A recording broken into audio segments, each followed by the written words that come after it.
तो यही पूछेंगे आपसे कि सुबह सुबह जब खबर आई हमको पता लगा आपके लिए शॉकिंग बहुत शॉकिंग था। और मेरे ख्याल से मैं इतने सालों से मनोज जी को जानता था पर्सनली तौर पे। 2002 से जब मैं उनको चांदनी बार के बाद मिला था, तब से मेरी उनके साथ हमेशा संपर्क रहा है। और कभी भी नहीं भी मिलना होता, मैं उनको फ़ोन पे हमेशा बात करता था। हमेशा इंस्पिरेशन थे वो हमारे लिए जनरेशन। हमने तो उनकी पिक्चर देख के हम बड़े हुए हैं। पूरा पश्चिम, शोर, उपकार, गोदी का बड़ा मकान, क्रांति, इसी फिल्म देख के हम बड़े हुए हैं। उनकी देशभक्ति के जो गाने थे, जो उनके स्टोरी टेलिंग थी, बहुत ही अद्भुत थी, बहुत अलग थे, एड ऑफ टाइम थे। सॉन्ग पिक्चराइजेशन मेरे ख्याल से उनका उंगली नहीं पकड़ सकता, इतना अच्छा उनका कॉन्ट्रीब्यूशन, योगदान रहा है हिंदुस्तानी सिनेमा में, भारत के सिनेमा में। हमेशा वो याद किया जाएगा। एज ए फिल्म कौन सी ऐसी चीज़ है जो वो अलग करती है मनोज कुमार साहब? देखिए, मेरे ख्याल से मनोज कुमार जी थी बहुत ही देशभक्त उनकी पिक्चरें होती थी। और उनकी पिक्चरें देशभक्त के अलावा मैं कहूँगा कि बहुत सी सोशल चीज़ों को उजागर करती थी। अगर पूरा पश्चिम एक ऐसी फिल्म है, मेरे ख्याल से जब लोग देखते थे, बहुत लोग, मुझे याद है मैंने आर्टिकल पढ़े थे, जब NRIs जो है वह यूरोप से, फॉरेन से वापस आ जाते थे पिक्चर देखी कि इतना आपको इंस्पायर करता। रोटी कपड़ा मकान एक कंटेम्प्रेरी फिल्म थी। अब यकीन मानोगे, मैं कल ही शाम को मेरे असिस्टेंट्स के साथ बैठा था और मेरे ऑफिस में एक कॉन्फ्रेंस में 2 पोस्टर बड़े लगे हुए कि अमर अकबर एंथोनी और एक रोटी कपड़ा मकान के। तो मेरे असिस्टेंट को बोला था कि रोटी कपड़ा मकान का स्क्रीन प्ले इतना कमाल का स्क्रीन प्ले है, मेरे ख्याल से आप लोग को, सब लोग को देखनी चाहिए वो पिक्चर। एंड जब सवेरे न्यूज़ है, बड़ा दुख हुआ। मेरे ख्याल से मैं आज भी इतने साल हो गए मनोज कुमार जी की पिक्चर देखता हूँ, और मैं जब भी उनके साथ यही मुलाकात करता था उनके घर पे या फ़ोन पे, हमेशा मेरे को बोलते थे, मधुर तो अपने कन्विक्शन से फिल्म बना। हमेशा मुझे इंकरेज करते, चाहे चांदनी बार, पेज 3, कॉर्पोरेट, फैशन, जितनी फिल्में बनाई, हिंदू सरकार, हमेशा मेरे को बोलते थे, मधुर अच्छा सिनेमा बनाता है, you stick to your cinema. तो मेरे ख्याल से आज पूरा देश उनको याद करेगा। उनका एक आइकॉन रहे वो हम सब के लिए, इंस्पिरेशन रहे, बहुत आने वाली जनरेशन के लिए वो इंस्पिरेशन रहेंगे। मैंने कहा ना, उनका सॉन्ग पिक्चराइजेशन, उनका स्टोरी टेलिंग बहुत ही कमाल का, अद्भुत था।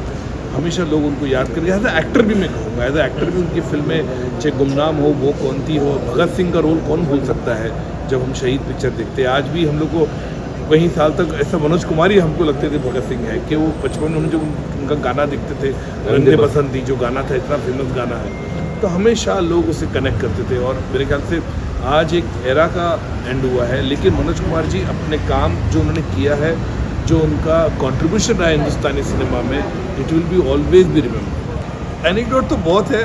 वो हमेशा मेरे को चाहते थे मैं एक्टर बनूं बोल के। मैंने बोला मैं बहुत बुरा एक्टर हूँ।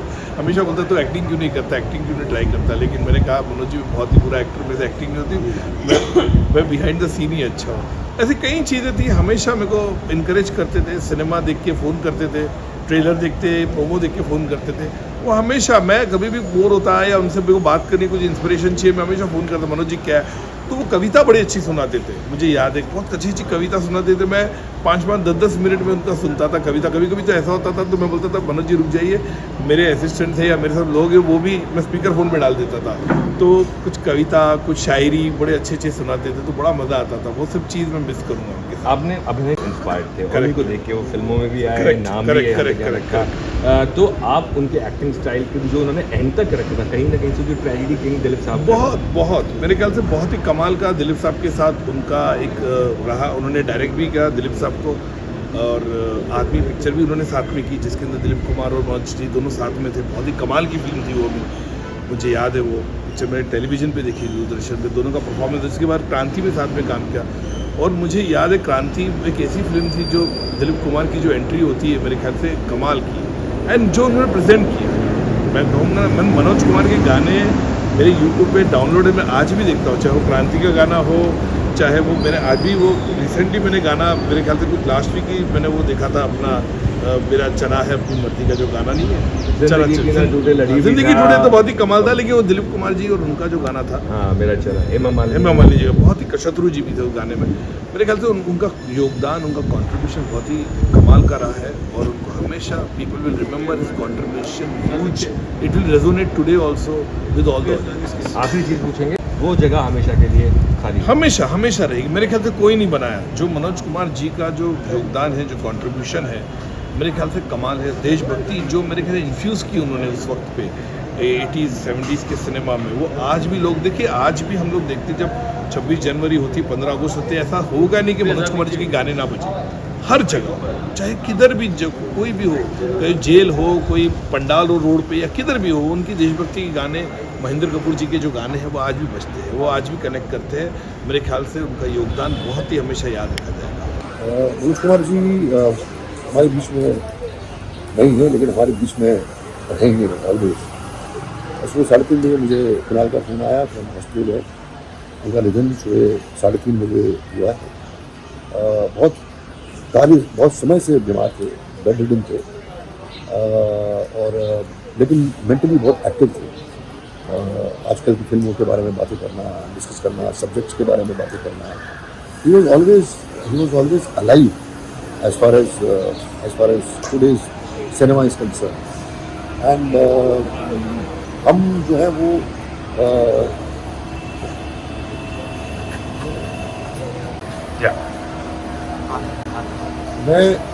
मैं बहुत खुशकिस्मत हूँ कि मैं रेगुलर बेसिस पे मनोज जी से मिला करता था। हर 15-20 दिन में हम आया करते थे। मैं मधुर नारकर, अनुपम खेर, ये रेगुलर विजिटर्स जो है मैंने जिससे रेगुलरली मीट हुआ। सो काफ़ी समय हमने गुजारा उनके साथ। उठ नहीं सकते थे बिस्तर से ज़्यादा क्योंकि उनकी पीठ का इशू था, लेकिन बहुत ही अलाइव थे, बहुत ही फिल्मों के बारे में डिस्कस करना, सब्जेक्ट के बारे में डिस्कस करना। नुकसान है पूरी इंडस्ट्री के लिए कि ऐसी पर्सनैलिटी आज हमारे बीच में नहीं है, और दुखद समाचार है हमारे लिए कि ऐसी पर्सनैलिटी आज हमारे बीच में नहीं है। लेकिन उनके कामों से, उनकी फिल्मों से, उनकी इंटरव्यू से सारी इंडस्ट्री जो है वो जिंदा रहेगी और उनको याद करती रहेगी।